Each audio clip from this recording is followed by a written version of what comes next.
L'actualité. Des saisies dans des prisons du Québec, c'est complètement débile. Là. Ouais, c'est encore des drones? Ben oui, beaucoup de livraisons par drone, beaucoup de contrebande là, de toutes sortes de produits. Il y en a des colis qui sont interceptés dès qu'ils touchent, dans le fond, le sol de la cour de la prison.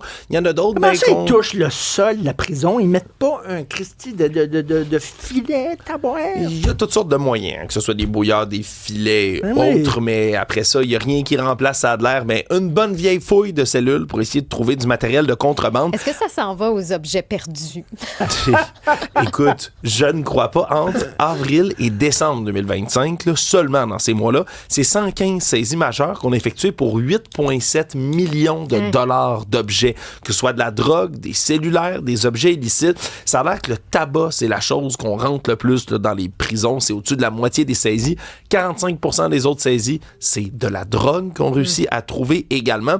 Puis là, les endroits qu'on a fouillés le plus, c'est Sorel, Québec, Rivière-des-Prairies, Montréal, mais à Bordeaux là, seulement. C'est la prison de Bordeaux à Montréal, 2,5 millions là, de dollars en saisie. C'est l'endroit où on a ramené le plus d'argent en termes de valeur là, de ce qu'on a réussi à aller chercher. Et oui, c'est bel et bien les drones qui sont principalement responsables de tout ça.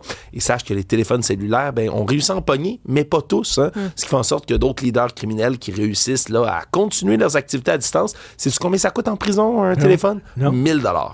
C'est à peu près ça qu'on paye pour du côté procurer un. Oui, okay. Pour un détenu, là, ce serait à peu près 1000 $. Mais c'est pas le dernier cri, là. C'est pas l'iPhone 17. Non, là. c'est ça. On se comprend. Là. Je sais pas exactement quels modèles vont pouvoir être trafiqués, mais on parle de 2599 téléphones juste l'an passé qu'on a saisis dans les prisons du Québec. Alex, mettons que tu viens passer un week-end chez nous, oui. OK, là? Tu m'invites? C'est officiel? Ça me coûtait à peu près 400$, le souper, puis le brunch du lendemain, le vin, petit peu de vin, puis tout ça. Des mimosas.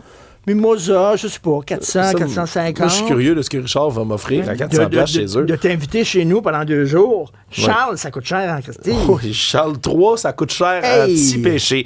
La visite en mai dernier, là, vous en souviendrez, il était venu à l'invitation de Mark Carney prononcer le discours du trône. Il a passé 24 heures. 24 heures en sol canadien et on a maintenant toutes les factures. C'est même pas 2 jours, c'est une journée. Là. C'est une journée. Moi, je t'avais dit 2 jours. Moi. C'est ça, une fin de semaine. Non, mais là, une nuitée, mettons. Là. Faisons la nuitée.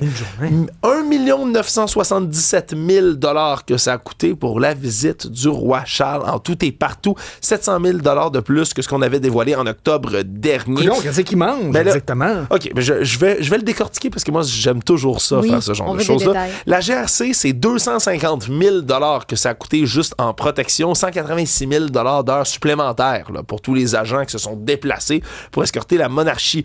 Patrimoine Canada, eux, c'est 14 500 $ pour les frais d'hébergement pour la seule nuitée passée par le monarque et sa cour dans le très chic Château Laurier. Hein, ça a coûté 8 300 $ au Château Laurier. 2 500 aussi pour réparer le Rideau Gate, le 7 Rideau Gate, la résidence officielle des dignitaires. Après ça, ben, ça a coûté 20 000 $ en coûts cérémoniaux pour le GRC. C'est quoi, comme les uniformes d'apparat de la GRC, de la gendarmerie royale montée, les uniformes rouges, c'est ce qu'on présuppose.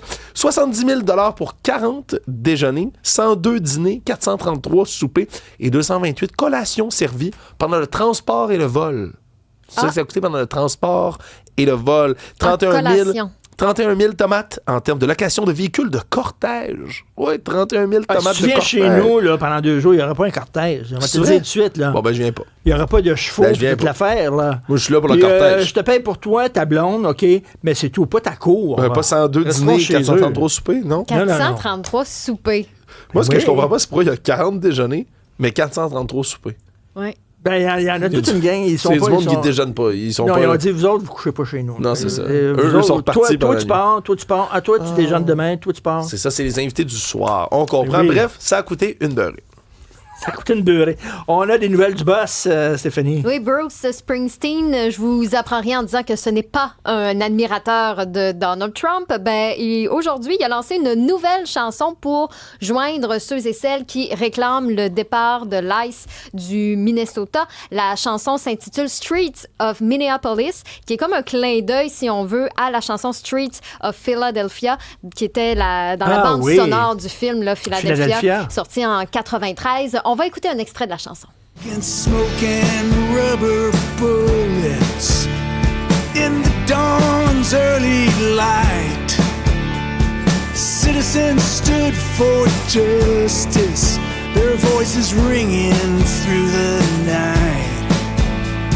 And there were bloody footprints where mercy should have stood. And 2 dead left to die on snow-filled streets, Alex Pretty and Renee Good. Vous avez entendu Alex Pretty, Renee Good, oui. donc il fait un hommage à eux. Il surnomme entre autres Trump King Trump, donc le roi. Le département de la sécurité, ben c'est son armée privée. C'est comme ça qu'il en parle dans la chanson. Puis il dit, ici, chez nous, ils ont tué et semé la terreur durant l'hiver 2026. Bruce Springsteen, en même temps qu'il a dévoilé la chanson, ben il a dit qu'il l'avait écrite samedi, qu'il l'avait enregistrée hier et qu'aujourd'hui, ben tu sais, il fallait que ça sorte là, pour démontrer son soutien aux gens. Mais j'aime ça parce que c'est pas une chanson où, tu sais, des fois, il y a tendance à crier Springsteen. C'est pas une chanson de colère où il crie, c'est une chanson plutôt triste, quasiment. Ouais. Exact, on sent comme une mélancolie. Mélancolie, oui, exactement. Ouais. Donc, ça a été dévoilé tout à l'heure. On peut pas dire que c'est pas un artiste engagé. Hein? Ouais, mais j'ai hâte de voir les paroles, de lire les paroles de cette chanson-là.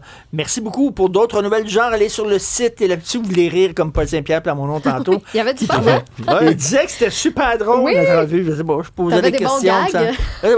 Ça a l'air que demander, hey, trouvez-vous que vous passez 25 000 pieds au-dessus de la tête du monde en parlant de Wolf et mon crâne, ça a l'air c'est drôle. Alors, allez sur le site cube.ca.